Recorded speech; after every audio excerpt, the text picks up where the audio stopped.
Jill comes over here to say we're doing splendidly, but it's very cold out here in the snow, marching to and from the enemy. Good afternoon. Good afternoon, Matthew. How are you? Yes, pretty good, thank you. How are you doing, buddy? I'm doing well, thank you. So how's the day so far, Matt?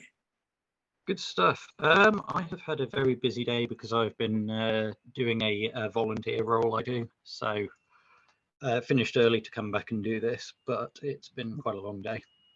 But all good, all good. Fantastic, fantastic. So, Matt and Felix, a couple of days back, you put up your holiday single, Can You Stop the Cavalry? So would you like to tell me a bit about the remake of this song and why did you pick this song in particular? So basically, the last 5 years we have kind of had this tradition of doing a Christmas cover. First year we decided to do Walking in the Air, which we really enjoyed, nice overall. And then basically ever since then there's kind of been a short list of songs that we want to do at some point, because they're either really good songs or we think they will respond well to a different interpretation or style. And I think actually this one has been on the list for quite a while because Tim had a plan to do a very gent metal kind of style cover, and other songs just kept kind of going ahead of it. And then eventually this year we were going to be doing another track, but basically the organisation of that was taking a lot of work because we were planning on doing it as a collaboration with lots of other artists. So we are hoping to do that track next year. So I won't reveal quite what it is yet, but hopefully if we're able to do it next year, it's going to be really good.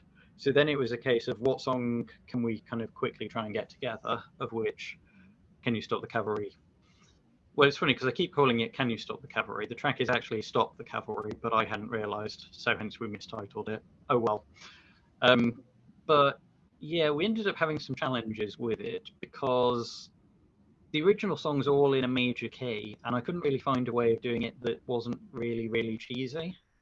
And so I kind of made several kind of false starts on it, and then we found this really cool trap sample that was very ravey. And then it was like, okay, do you know what? We might be able to work with this.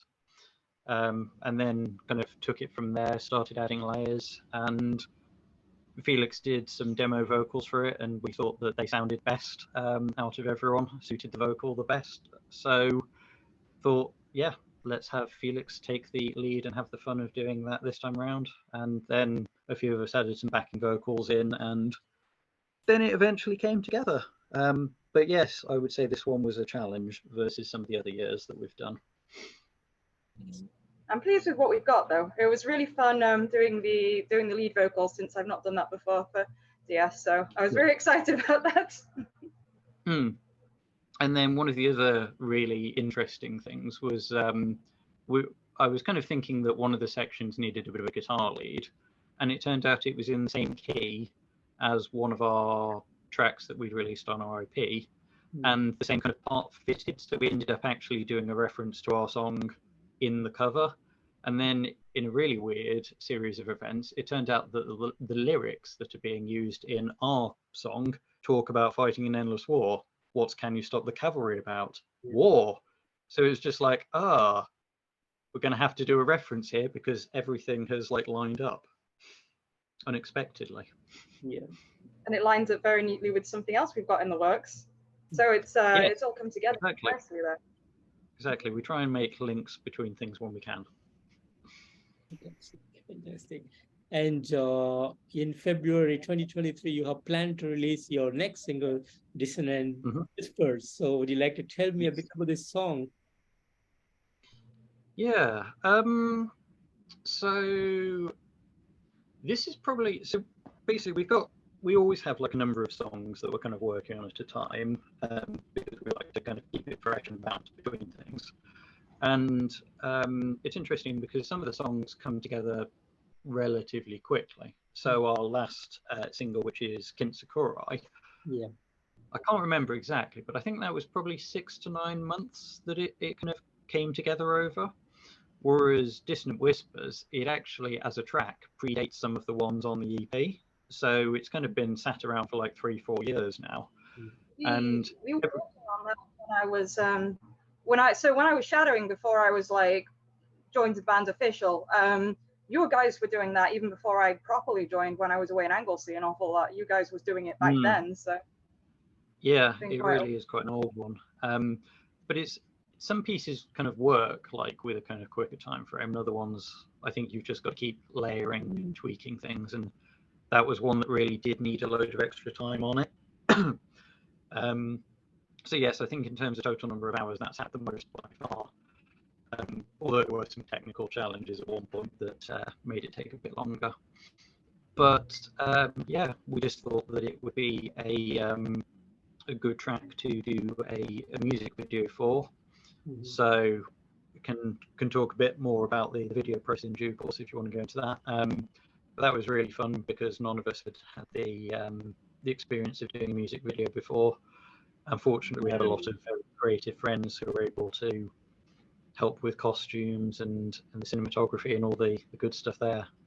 It's my kind of thing to do. I love doing theatrical stuff. I did a little bit of it as a hobby when I was younger, so I was really excited to do all that. We're very lucky. We're very lucky, really, since we're based in Chester and it's quite a small city, really. But we've got so many people around us who are in the creative arts and stuff like that. I'm also an illustrator, and we've got friends who did the costuming for it.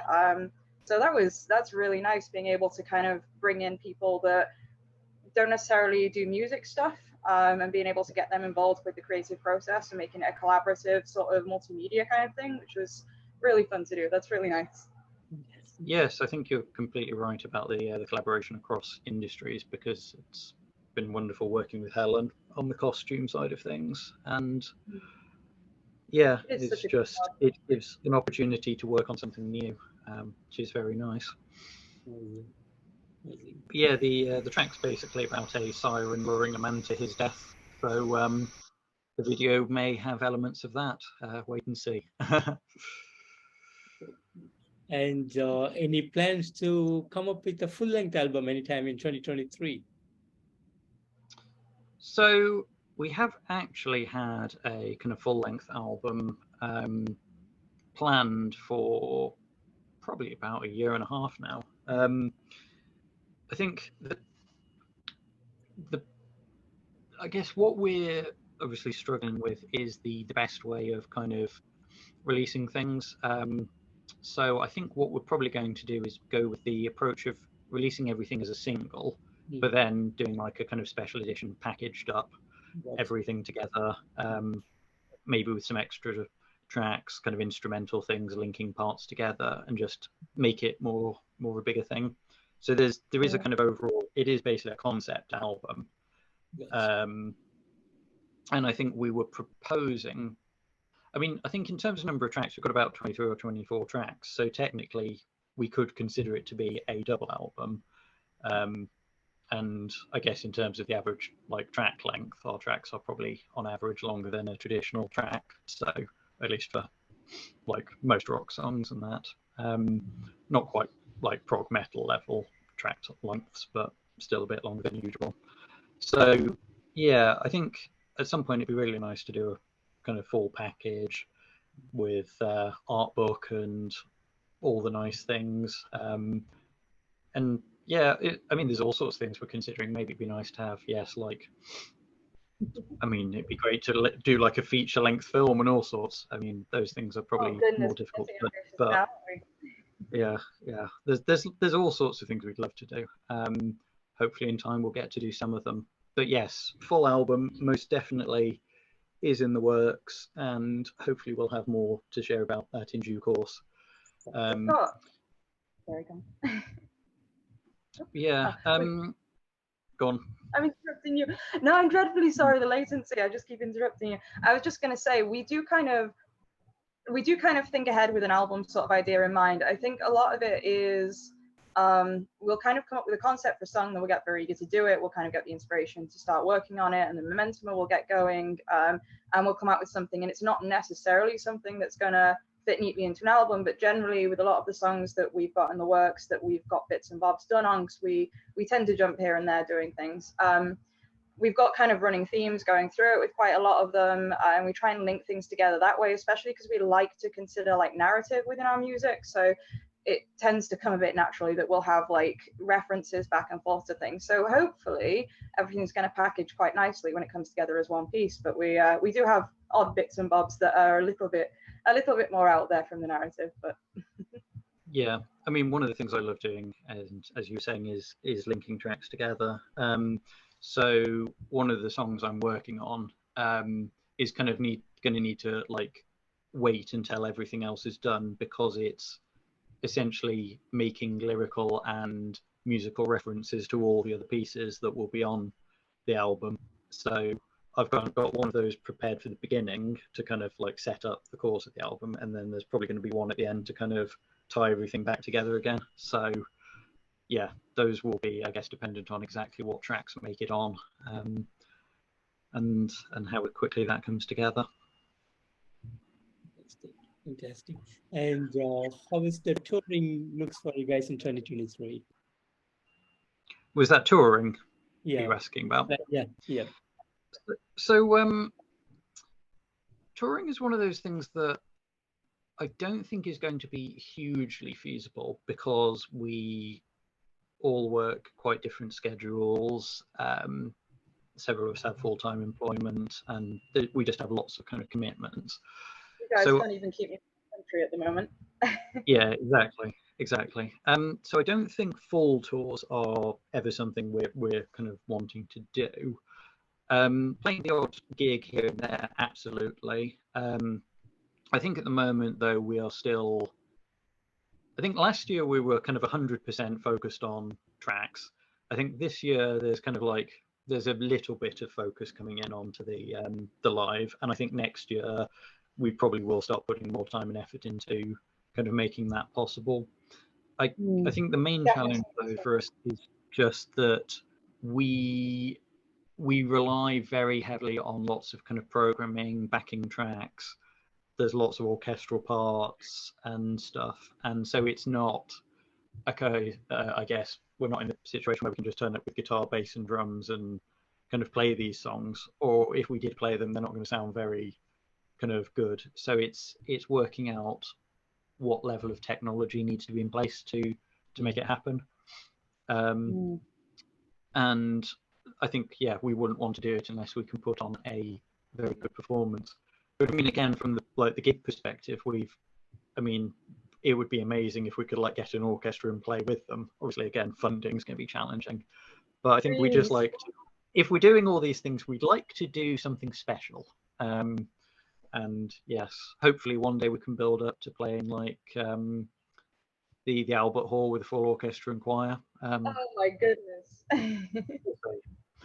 Unlikely, but we can dream, and we can work. We can dream. We can certainly dream. That would be very nice, wouldn't it? Yeah, exactly. Fantastic. And would you like to tell me a bit about how Disconnected Souls really started and how you guys got together as a band? Yeah, so if we go back to I think it was probably 2013, 2014, I was in a band called Curse of Dawn with my friends Tom. Tom, coincidentally, is the brother of Patrick in our band. So it's funny, I've been in bands with the two brothers, but they've never been in the same band. So I was in a band with Tom, a guy called Steve who played drums, and my friends Johnny and Lindsay. And we did an EP, did quite a few gigs. That was all going quite well.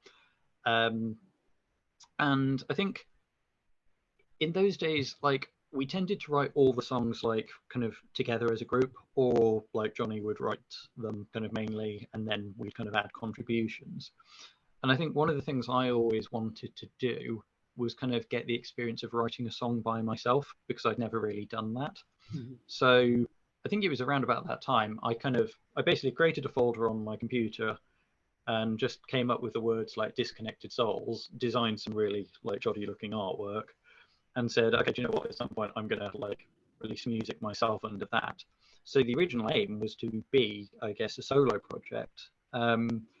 But then Curse Dawn ended up going on hiatus, and Patrick had gotten really into singing, and our friend Tim had recently like taken up playing the keyboard.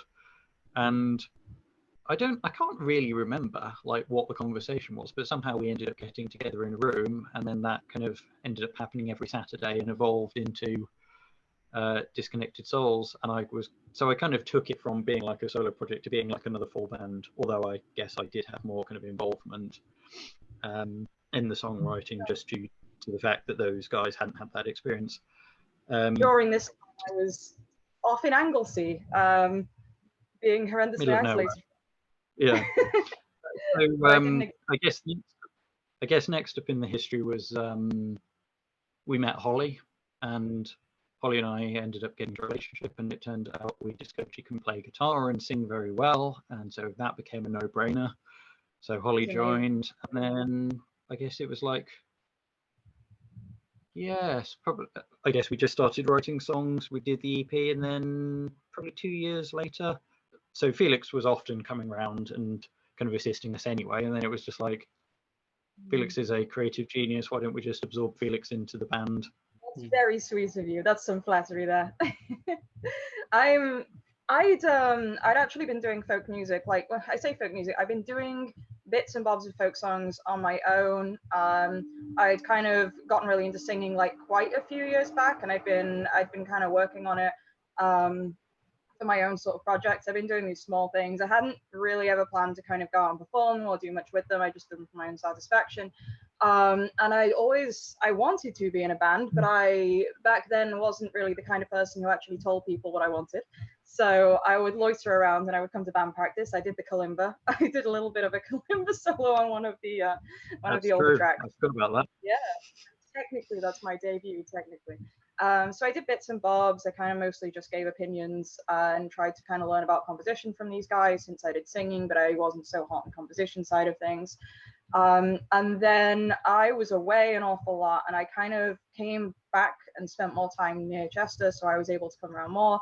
And I spoke to Fletch and was like, oh, I'm too shy to, I've been too anxious to say I'd like to be more involved in music. I'd be like to be more involved with the band. And Fletch was basically like, oh, we'll see how that goes. So I ended up showing up pretty much regularly, and then eventually they were like, yeah, if you would like to be full-time like actual member, and I was like, I wanted this for a long time, and I am very honored to work with these guys because they are the best of my friends, absolute wonderful people, really skilled musicians. So couldn't wish for anything more with them, really. Oh, you. Fantastic. And what would be some of the upcoming plans for the band? Yeah, so I've been thinking so much about this music video that it's like, oh, what are we doing now? We've just kind of coming off the back of the music video that we've been doing. Yeah, so I guess in immediate things, we're currently just doing like, we're going through drafts of the music video just to make it look cool enough. In fact, our videographer just sent a message about adding some cool like magical effects. Oops, revealing too much about the video now. So gonna have to look at that. I think it's really just churn out as many songs as possible of different varieties, because obviously we like all our songs to be quite different and take influences from different places. So I guess just keep expanding our horizons, collaborate. I mean, we all love collaborations, so that's one of the reasons why we've got kind of big plans for the Christmas cover.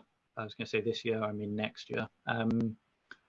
Yeah, just work with as many talented people as possible, build up our skills, listen to new styles of music. I mean, yeah, I just always like to be hearing new things and getting ideas from new places, because otherwise I run out of inspiration.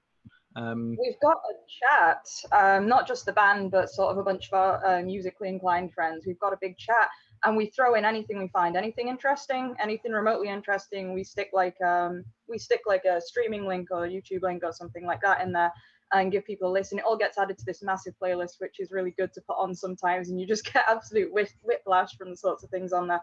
It's got every genre under the sun on that thing, and that's really good. Something like that's really good to dive into a chat like that, because you kind of, I find I'll go through phases. So I'll get stuck in one genre.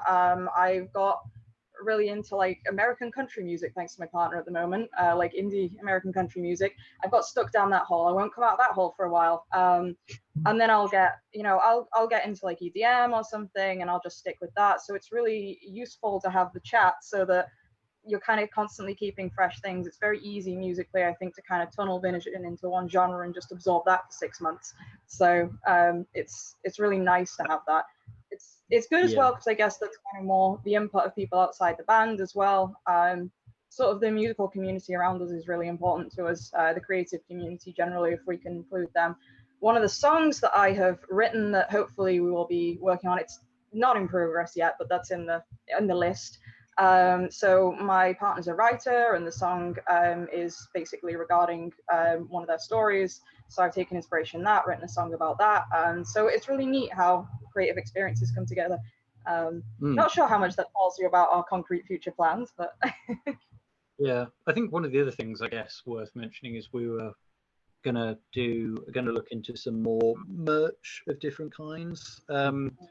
Again, we were thinking of, because I mean, there's obviously nothing wrong with bands who do t-shirts. T-shirts are well and good. We've got t-shirts. Everyone loves a good t-shirt. But at the same time, we'd also like to see about more, I don't know, unusual ideas.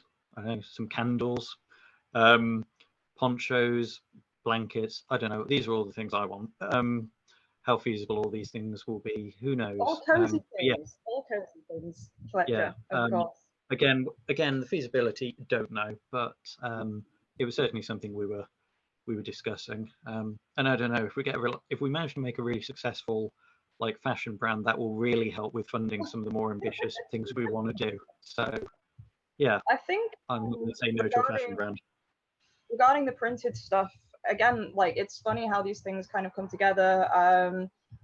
Transferable skills and all that. So since my first degree is in illustration, and an awful lot of that was business, and a lot of freelancing as an illustrator and stuff can involve like doing printed merchandise, doing prints, doing keychains, doing stickers, knowing how to get things printed on t-shirts, they come out in good quality, dealing with merch design like distributors, like printing companies.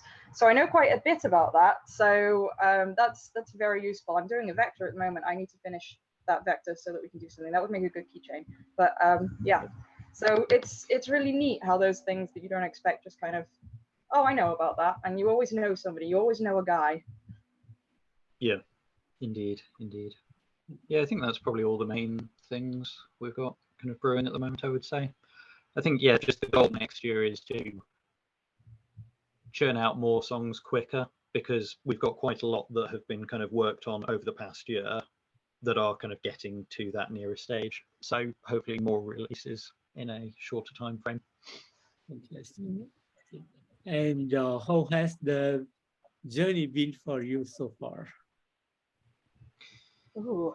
Yeah, I mean, I guess Disconnected Source has more than lived up to everything I was ever like hoping for. For me, it was always make something that's a bit different, that's not constrained by genre. Because I mean, this is again no disrespect to any people I've previously been in bands with, but I think a lot of bands, you kind of need like a kind of style or rough genre to go to. I mean, it's very hard to market yourself without one. Whereas everyone in Disconnected Souls has always been 100% behind the vision of, we will write whatever we want, there will be no limitations, and we'll deal with the challenges of marketing that later. Unfortunately, people have enjoyed it, and we've built up a community of people who do enjoy such a kind of diverse range of things, which has been great. So I think in spite of not really sticking necessarily to one specific genre, because the group in itself kind of, I think we have quite a defined identity in terms of our taste. I think there's a vibe there, even if it's not necessarily a specific genre. I think we kind of have like themes that we tend to gravitate to, and like we have musical tropes that we tend to enjoy, and we will break away from those things. But I think there's still a kind of stylistic signature to it, which is the result of us all being very close with each other. I think since we collaborate and we're friends, we're not necessarily just working together for the band. We we know each other outside of that, and we're all very close as well. I think that does give it a signature, so it's kind of, you can kind of define it. It kind of has Disconnected Souls kind of vibe, even though it's not necessarily staying in one place genre-wise. I think you make a really good point there about the kind of friendship side of things, because yes, from a musical perspective, we've kind of achieved everything and more than I was expecting. So anything we do from now is just an added bonus. But the thing is, like, so the members of Disconnected Souls are all my bestest friends anyway.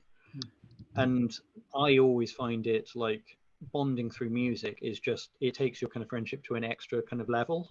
So I just feel like I'm so much closer with all of the members of Disconnected Souls now, which has been lovely from that perspective too. So yes, just really blessed and happy with all that. And yeah, there's always obviously challenges with writing music and the music industry, but I think I'm kind of happy with where we are and the progress we'll make in future. So yes, I think the journey is excellent. Fantastic. Fantastic. And talking about the songwriting process of Disconnected Souls, do you have a certain set of topics that you always wanted to come with, or it's going to be diverse? So this is an area of just, yes, total diversity. So we all basically have very different ways of writing for a start, and Felix can obviously go into the way they write in due course. But I mean, so for instance, we've got a lot of extremes, I guess. So for instance, Patrick goes for cool sounds. Like, so he has no traditional music theory. He now knows the kind of process of, like, in my room, going to a keyboard, finding a cool sound, and he'll be like, right, this is inspiring me. I hear a chorus around this that goes bam, bam, bam, or whatever. And so the goal with him is usually to just kind of help him see that through.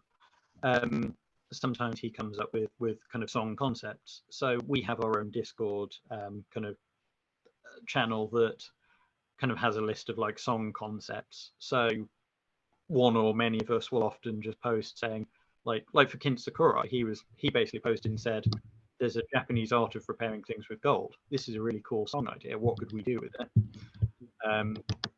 So that song started with the lyrics first. Whereas I think for me, I rarely ever start with the lyrics first. I'm more the music, and I kind of have a moderate level of like musical theory knowledge, but I'm not like ridiculously. I can kind of do everything I want to.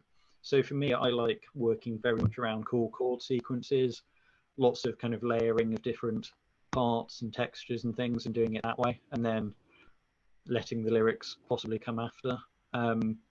Although there was one song where I ended up writing the lyrics first. So yeah,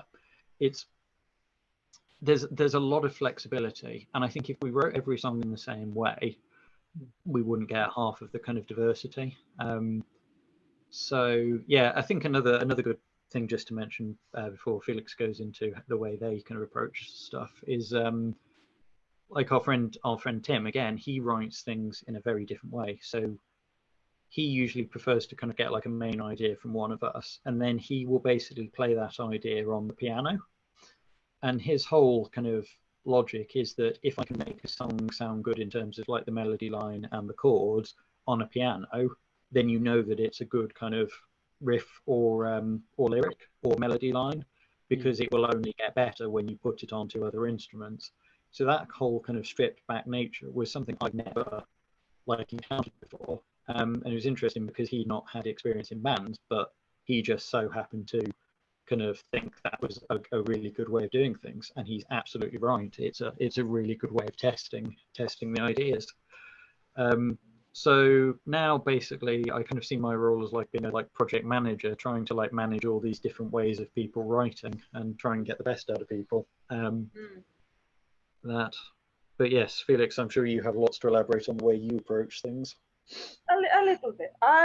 So there's one or two ways I do things. Either somebody comes to me and they're like, I have this bit, I have this melody line, or I have this instrumental part. Can we have some lyrics? And then I'll be like, sure. Like, what are you thinking? What is the what's the kind of vibe of the track? Have you got anything in mind, like conceptually for it? What were you trying to evoke here? And I'll come up with something. Or I'll kind of get a tempo in mind. I get a tempo in mind and a kind of BPM that I'm sort of thinking of. And then I will have a topic. I'll have some kind of topic. Usually I do writing as well. So part of my illustration is I'm a writer, I do comics. And so I'll tend to be thinking of some kind of story. There'll tend to be a narrative in mind for it rather than necessarily a topic that's more abstract emotionally. I'll tend to be like a specific narrative I've got happening in my mind. And then I will think, okay, how can I write? How would these characters, how would these people be feeling? How would these abstract characters, like, we've got like war ghosts, and then we've got like actual people, we've got all kinds of things. And then I will think, okay, how would they be feeling? What's the message that I want to give with this? And I'll just start writing something. I'll approach it the same way I write a story. I'll be trying to think of something narrative. I'll be trying to think, how can I get across a narrative in a way that sounds poetic? Basically, so I'll go lyrics first into what's basically almost a piece of prose, really, almost a piece of poetry. And then I'll be like, great, now I've got to make sure these syllables fit properly, and that's a nightmare. I'm terrible at counting syllables, absolutely awful. So at that point, I'll write something out, I'll refine it, and then I'll be like, guys, I haven't checked the syllables yet. I haven't checked them. Every single time I'm like, I haven't checked the syllables, they probably don't fit. And then Patrick, bless his heart, will come along and be like, okay, we need to, this part doesn't fit and we need to squeeze this around or something. So yeah, it's really fun doing that way. I love telling stories. So for me, it's just another medium to tell stories through. It's not too often I'll start with like a riff or like a melody line or anything like that, to be honest. I don't tend to think that way, but I guess that's me coming from doing writing and like comics planning and things more than necessarily doing music originally. That's why I started doing folk songs originally, because they tend to be very narrative. They tend to be mythological in quite a lot of times. So I was really interested in like British mythology. So that's actually what started me writing in the first place. I used to do a lot of that, and now I'm kind of interested in philosophical concepts explored through kind of mythology and through like interpersonal conflict and things like that. So that's the kind of thing I'll gravitate to. Whether it comes across in the end, I don't mind. I don't mind how people interpret things. I think one of the coolest things about music is you write a song and it is not necessarily about what you thought it was about to a listener. It certainly isn't for me. I'll listen to something and I'll have a completely different idea to God knows what the original writer intended. I've gone off with it. It's mine now. I've taken it into my own brain and come up with an idea. But I think it's really cool. I think I would be really happy if people would do that with a song that I'd written. I'd be really happy if when they listened to it, even if they didn't get what I was going for from it, they kind of had their own idea or were inspired in some way for their own kind of narrative in their head. That would be awesome. I'd be happy. Sure, if they connect to it in any way, shape or form, that is good. I think another thing that really enables us these days is technology. So, for instance, the other day, I was just kind of churning out some ideas, ended up writing most of a song, and I sent it over to Felix, and I was like, "Here's I can't remember which philosophical concept was it," and you just went off, and because we have Discord, you were just able to. Don't say that at me. I can't even remember what it was now. It was one of the words in that book. Yeah, I can't remember what it was. But yeah, Fletch sent that over, and I'm in Cincinnati at the moment with my partner, and so I'm across the Atlantic. And he was like, here's this demo, can I have some lyrics? And I was like, yep, I'm gonna do that in the morning. And I just threw something out. I need to add to that though, since you liked what I had so far. I'll add to it. Can't wait, exciting. Yeah, indeed. Yeah, hopefully that gives a reasonable overview of our different approaches in terms of the music, but that's something we could talk for hours about because there is so much kind of depth to it. I suppose thinking about it, even 20 years ago, that wouldn't have been possible for you to send a demo that easily. You can just throw these things across, and the download time would have been horrific. Would have been horrific. It's a bit younger, it would have been absolutely dreadful. We wouldn't be able to ping these things back and forth. The upload speed would absolutely not tolerate Patrick being like, here's 20 versions of my vocals. What do you think? Yeah. It just wouldn't. I mean, technology, I huh? mean, even 3 or 4 years ago, where we were sat using Audacity to do our tracking, and we weren't using like virtual instruments, we couldn't have done a fraction of this. So this is the thing. Like again, it really kind of makes me feel happy about where we're at and where we're going, because we've kind of been able to embrace some of the technological elements, and hopefully we can make more use of them in the future and very cooler things. Fantastic. And any highlight moments that you want to share with me today? Ooh, for me, honestly, doing music with my friends is a dream come true. So I'm just happy doing that. Honestly, I'm happy that I was doing a lot of folk songs for myself, but I never planned to do anything much with them. And it's really nice, since we collaborate this way. It's really nice to actually be able to put stuff out, and make something with it I feel is a bit more complete, rather than kind of my little sketch ideas that I was mostly just doing for myself and sharing with group chats and being like, here's this thing I wrote. Yeah, it's really nice. It's just great doing things with people that I love to bits, honestly. It's the most creatively fulfilling thing to collaborate with people that you love, I think. Yes, I would completely agree with that. I think that, yes, first and foremost, just quality time spent with friends doing something that is really fulfilling and hopefully will benefit other people who will enjoy it. And then I guess the other element for me is just how well some of this kind of stuff has come across. Like, because I'm always impressed by just the feedback. I mean, you'll never get everyone enjoying everything, but the feedback is definitely a lot more positive than I kind of sometimes expect it to People are be. so sweet And sometimes. It's mm, really, people are so lovely. I mean, yeah, I can't comment. I can't comment on anything I've been involved on because it feels, I don't know, I feel arrogance. So I'm not going to comment on anything I've involved myself in. But even prior to me joining with the tracks that I had some input, but the stuff that the others did entirely almost on their own, with basically none of my input. I I would share that so much. I would want everybody to listen to it because I was so damn impressed with it. It's genuinely really good stuff. I was genuinely really amazed with the work that everybody had been doing. That's part of, I mean, I didn't want to be involved with it because it was good, but I mean, I'm very honored to be involved with such talented, skilled people. Honestly, um, yeah. So that's really nice. I am mm, really proud of everything people are doing. Even like everybody's compositional skills, particularly Patrick's harsh vocals. I will not stop praising Patrick for his harsh vocals. They have yep, come so far since I've known him. He has come bounds. It's really nice to be working on stuff in a style that I would actually listen to, and I'd be really impressed by, with people whose work I'd be really impressed by. Again, I'm not gonna say anything for what I do because, but yeah, I'll be a little nice for myself. I feel like I've improved absolute bounds since I've been working with these guys. I've improved tenfold. I think I think having other people around you who do what you do is a fantastic way to improve quickly as well. yes, absolutely. I mean, this is the thing. Had had I always just kind of stuck with Disconnected Souls being a solo project, I'd have never done any of this, and I'd have never improved. I don't think. Well, maybe I'd have made some improvement, but having all these people who are all making great progress really just inspires you, and there's just this vicious cycle of improvement all around and just niceness. So that's great. And then I And we're think the also other element for me is just we've had some really nice comments again from people in the industry.